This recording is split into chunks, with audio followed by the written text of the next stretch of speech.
What's up guys? So, ngayong araw, no, re-review na natin yung Chigi AIO6 LTE na pinakabit natin sa Moto Atelier nung nakaraan. So, medyo natagalan dahil ni-review ko rin muna, no? So, tinesting ko muna yung mga different features nung unit.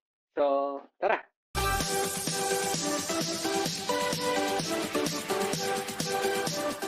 So first, no, pag-usapan muna natin bale yung pinaka-unit. So ito siya, 6 inches ang lapad, ang laki niya, no.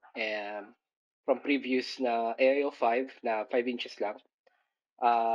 This is also waterproof, dustproof, and also pressure proof. So kahit pa basa man siya na pressure washer, okay lang. And meron siyang 4 buttons dito sa taas. So unang button is eto. Bali, ito yung home button. Ito yung switch button para sa CarPlay. Yung pangalawa, ito sa CarPlay and dun sa home. And sumunod, itong third button is para sa switch ng camera kung gusto mong makita yung nasa likod or harap mo. And fourth button is lock. Hindi kailangan na lagi siyang bukas. Pwede mo siyang patayin kung ayaw mong makita. So, let's open this na. So, automatic siya, pag binuksan mo yung motor mo, magbubukas na rin siya, yung logo ng Shigi. And nasa home siya pagbukas, usually. Pero ayun na nga, so makikita nyo dito, nasa camera siya kaagad. So pwede tayo pumunta sa home. So, and pwede mo rin siyang palitan ng interface kung gusto mo. Pindutin mo lang ito, yung parang meter. Para siyang meter. So pag pinindot mo yan, ito na bali lalabas. Kita nyo, so nandyan yung speedometer nyo, RPM. Sa baba, makikita nyo is altitude, sunset or sunrise, then lean angle. So kung gaano ka nakalin yung motor nyo, trip meter, and battery voltage. Makikita nyo rin sa upright din is front and rear.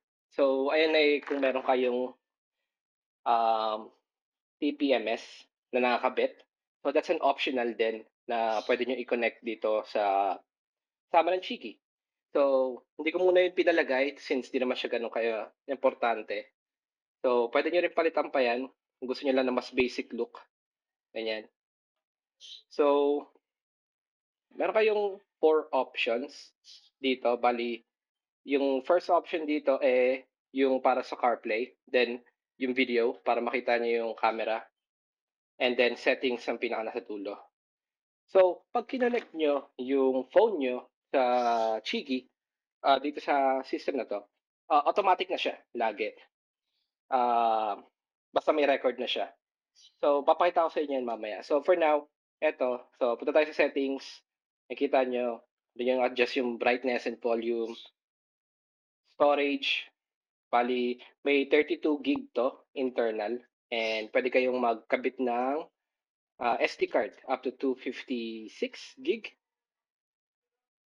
Then yung features, dito makikita nyo, so yung time, pwede nyo adjust.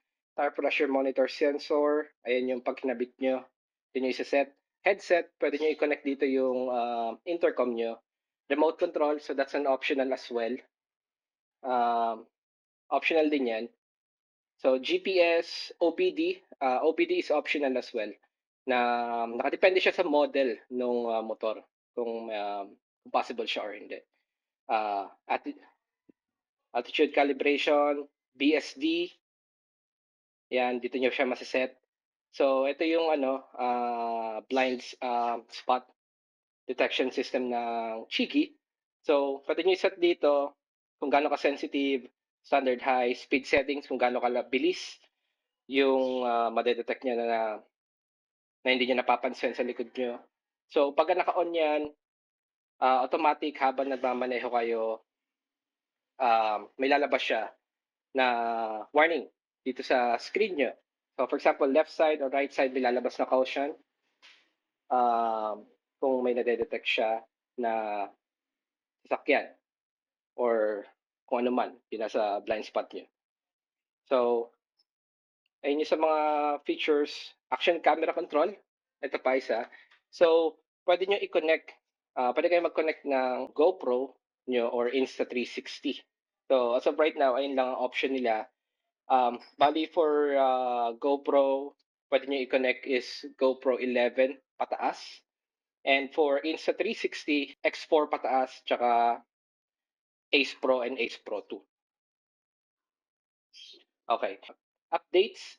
So, dito naman check or ma-update yung pinaka-device ng Chigi and kailangan connected siya sa Wi-Fi. So, pwede niyo siya i-connect sa home Wi-Fi niyo or kung may hotspot kayo na malakas, pwede rin.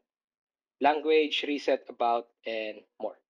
So, sa more, makikita nyo lang dito is yung distance unit, kung kilometers or mile, temperature unit, Celsius or Fahrenheit, tas rest reminder, camera switching. Okay, so punta naman tayo sa camera. So, take note sa AIO6, optional yung camera. So, it's either pwede nyo ipalagay or hindi. Kasi depende naman sa needs ng tao yan. So, so ito, makikita nyo dito, show niya yung front cam and pwede nyo siyang paligtarin. So, front cam, tapos pwede kayong sa back cam, ito yung back cam, options. Kita nyo rin yung speed nyo dyan.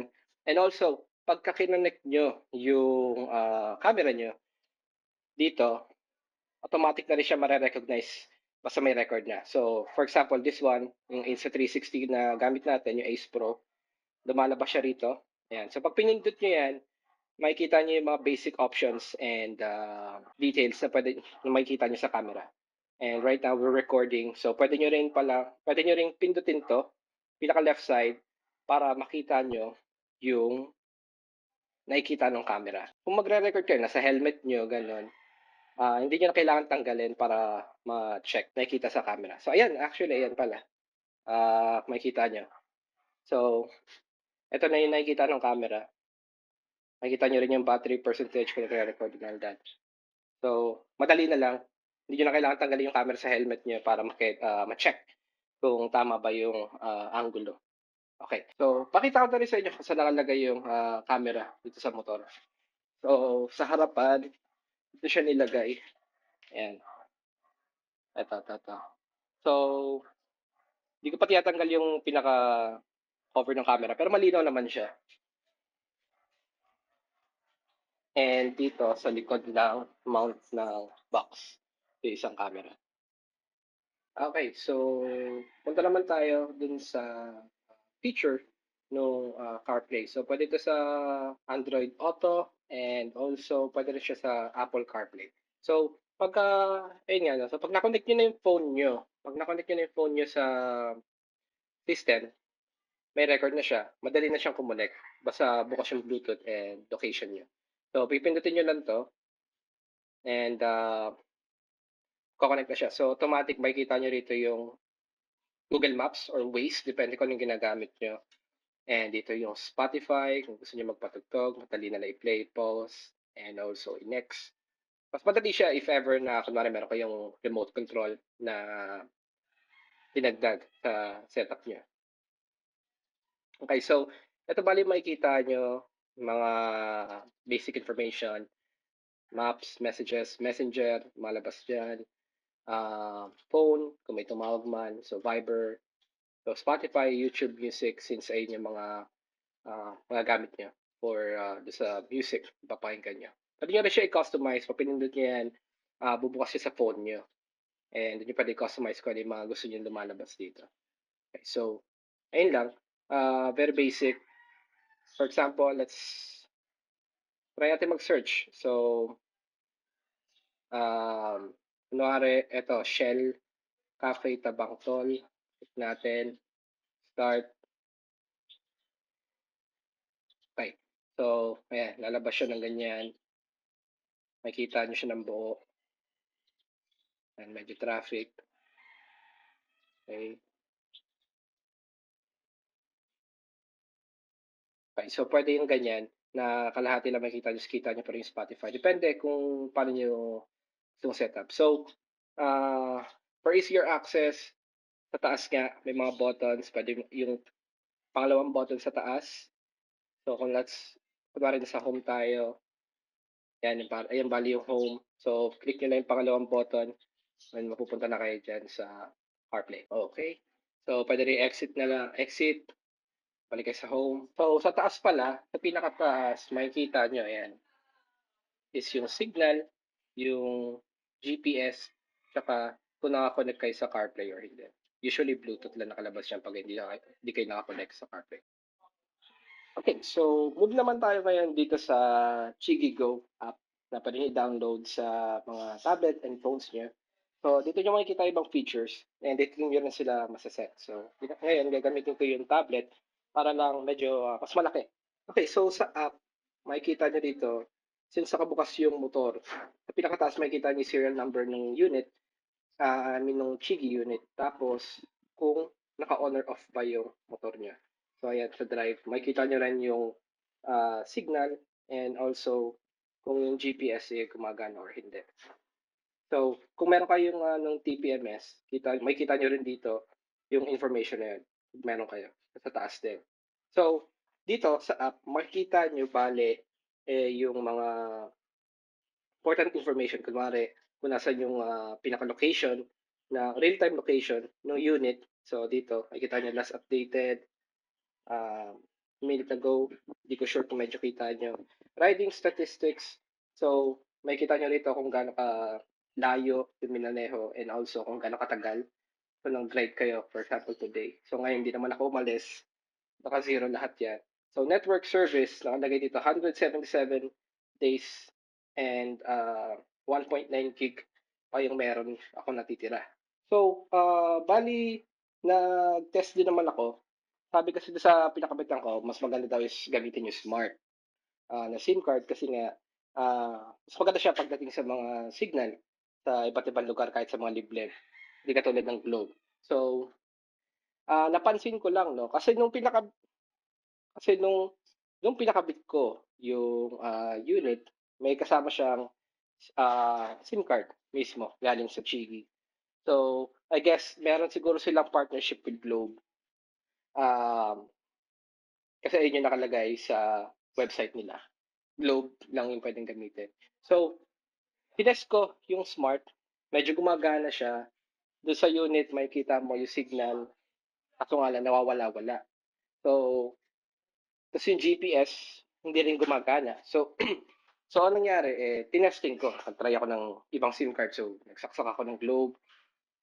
Same issue. Pero nung sinaksak ko yung SIM card na kasama dun sa unit, gumana siya lahat. Yung signal naging stable.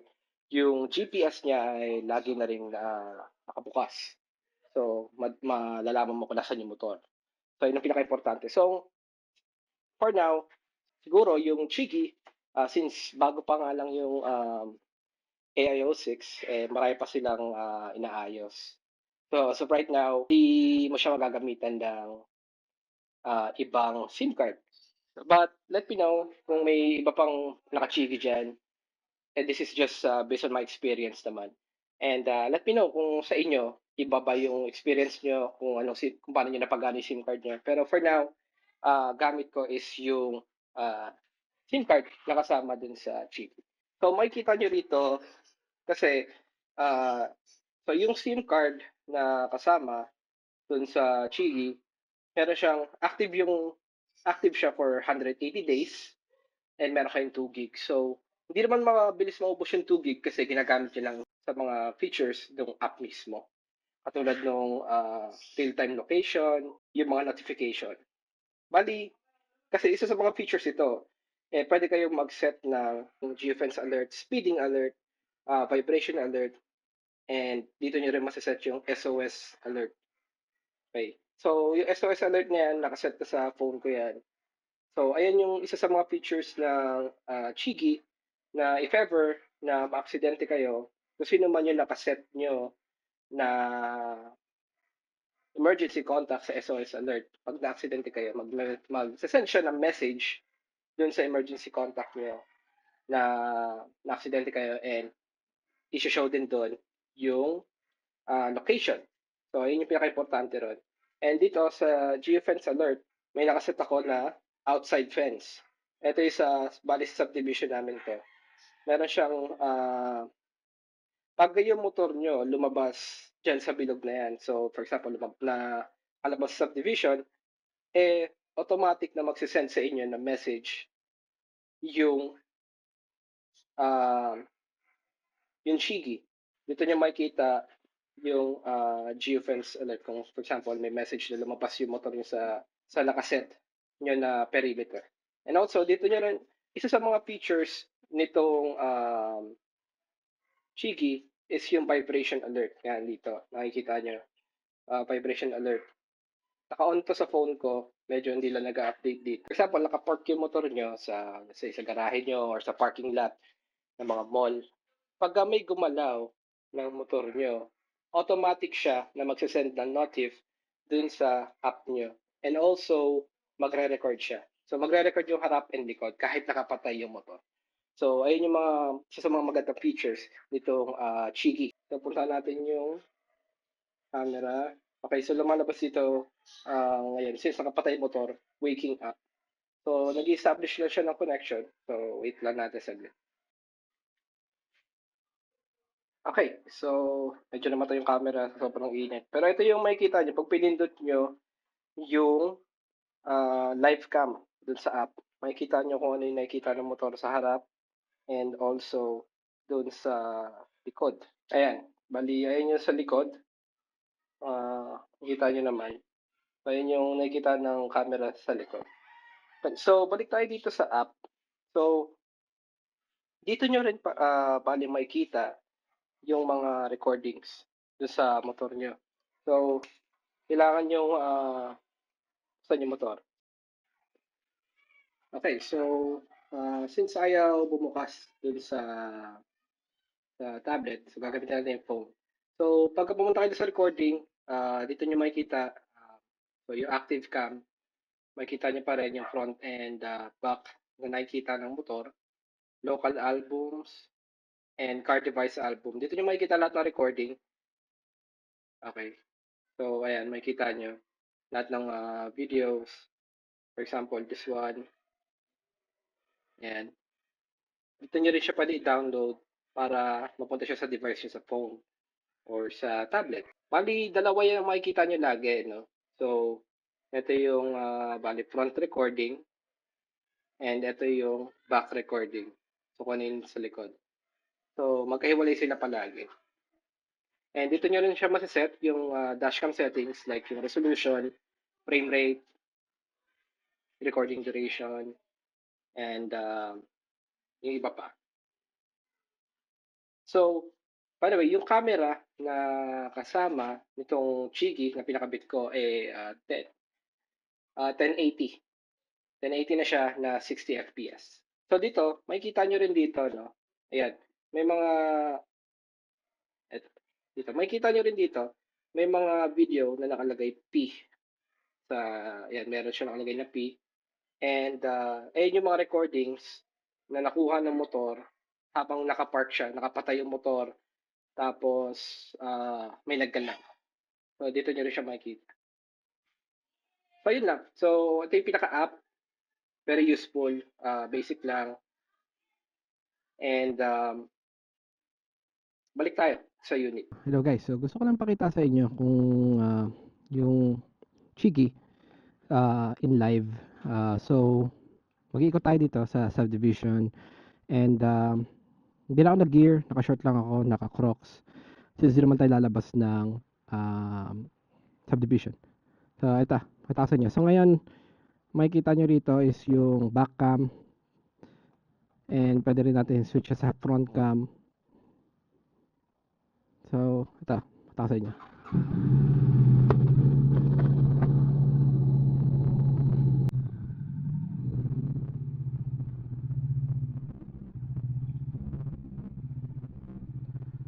So, ayan. So, naka-back cam lang tayo. Ayan, makikita nyo, may caution na lumabas sa right side dahil nakita niyo yung sasakyan sa likod. Ito, sa left side, panigurado makikita nyo na yan. May caution siya na lumalabas. So mapapansin nyo talaga siya. And kita nyo rin dito yung speed nyo, medyo hindi siya ganun ka-accurate, pero sobrang lapit naman niya. Yan yung caution sa right side, left side, lumalabas pag may nadedetect siyang any type of vehicle. Sinet ko siya bale for 20 kilometers. So pag ganun ang bilis niya, automatic madedetect niya yun. So, pero pwede nyo naman yung adjust. Alam ko ang susunod dito is 30 or 50 kilometers per hour yung bilis. So ipapakita ko rin sa inyo, no? Bali i-extend ko na lang din sa video yung itsura nung video na nakukuha nung camera ng motor. So balik na tayo, no? So ayun lang. Maraming salamat kung umabot ka sa dulo ng video na to. Thank you very much, and hanggang sa susunod muli.